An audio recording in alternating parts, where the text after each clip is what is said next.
We have here with us as guest of honor Shri Sriprakash Jaiswal, the Honorable Union Minister of Coal, a ministry that has a very important role to play in the sustained growth of the nation, as coal is the critical resource driving our economy and will continue to do so for many years in the future.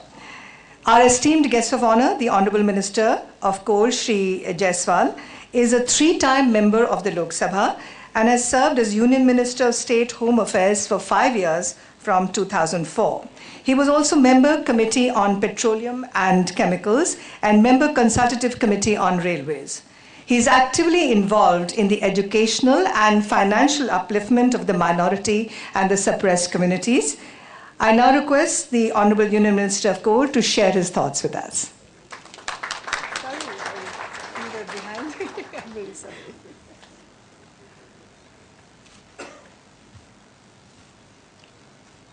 Shri Prithviraj Chauhanji, Honorable Chief Minister of Maharashtra, Dr. Pramod Deo, Chairperson Central Electricity Regulatory Authority, Mr. Vikas Batra, Mr. Raju Bansal, members of South Asia Forum for Infrastructure Regulation, SAFIR, and Proactive Universal Group, friends from media, ladies and gentlemen. I am happy to be here at SAFIR Conference on Investment Opportunities in Energy Sector in South Asia, Policy and Regulatory Enablers. I understand that SAFIR is a forum for infrastructure regulators, academic institutions, and organizations of the South Asian region comprising of Bangladesh, Bhutan, Nepal, Sri Lanka, India, and Pakistan. I'm also happy to know that CERC, the principal regulator in the electricity sector in India, is providing the secretariat to SAFIR and has organized this conference at a very opportune time with an appropriate focus on energy sector. As our country strives to achieve sustained economic growth, the government is actually aware of the need for adequate infrastructure development. Towards this end, the government has been placing a special emphasis in the growth and development of the energy sector, including power, coal, oil, and gas. However, the goals of energy security for the country and making available power to all continue to pose real challenges for both policymakers and regulators in the energy sector. Coal provides more than 1/4 of the world's primary energy and is used to generate nearly 40% of its electricity. South Asia is highly dependent on coal for its energy requirements. Coal reserves are available in significant amount in India, Pakistan, and Bangladesh in South Asia. India's coal reserves are about 276 billion tons, of which about 110 billion tons are proven. In addition, India also has reserves of about 40 billion tons of lignite. In Pakistan, there are huge deposits of lignite over 170 billion ton in Thar region of Sindh province. Bangladesh also has coal reserves of about 2 to 3 billion tons. Ladies and gentlemen, as Minister of Coal, I have the responsibility of ensuring that coal is made available to the maximum extent possible for power generation and other infrastructure linked industries. India's coal consumption ranks third in the world, and the country's demand for coal continues to grow much faster than the world average. Coal and lignite meet about 50% of India's commercial energy requirements.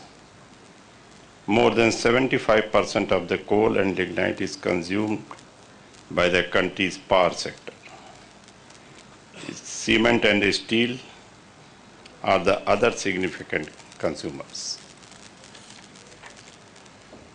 The Ministry of Coal's main responsibility is to oversee coal production, supply and distribution of coal and lignite, besides giving direction and policy guidance for exploration and expansion of coal production.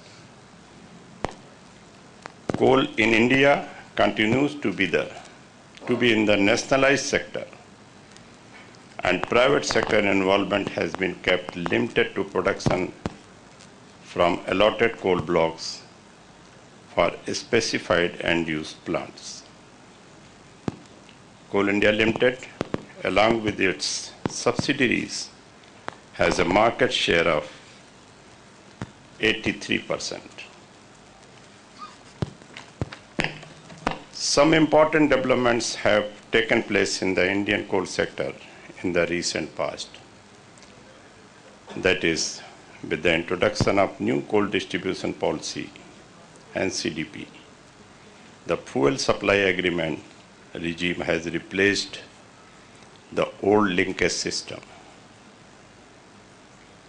Next, a steep rise in demand for coal is expected, particularly to meet the country's power needs.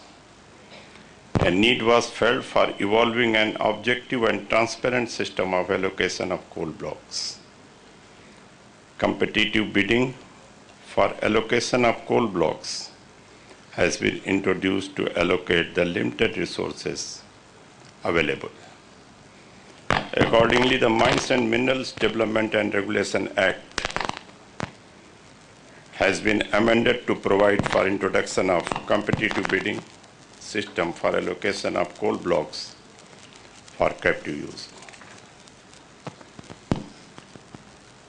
The government has also decided to have a coal regulatory authority, for which a draft bill has already been proposed, and views of various ministries on this draft is being obtained. The presence of a regulator in the coal sector would allow fair and expeditious solution to a number of issues in the coal sector. As regards transportation of coal, improvements to the current infrastructure and new means of coal transport, such as ferry and coal slurry pipelines, are being explored to ensure economical transportation of coal. Environmental concerns are being given importance along with development. Ladies and gentlemen, even as we fully understand the important role of the coal sector, I do feel that equally important is the growth of the oil and gas sector as well as the renewable energy sector. I am happy to note from the program that the conference will be focusing in depth on all these issues. I am confident that the discussions will throw up useful ideas for representatives from all the countries in the region and will encourage investments across the energy sector. The Southeast Asian region is unique. The member countries share a common history and have so much to learn and give to each other. I am sure that this conference will also further the bonds of friendship in the region and help us to work together for a better and brighter future for all our citizens. I wish this event and its organizers and the participants all the success. Thank you very much.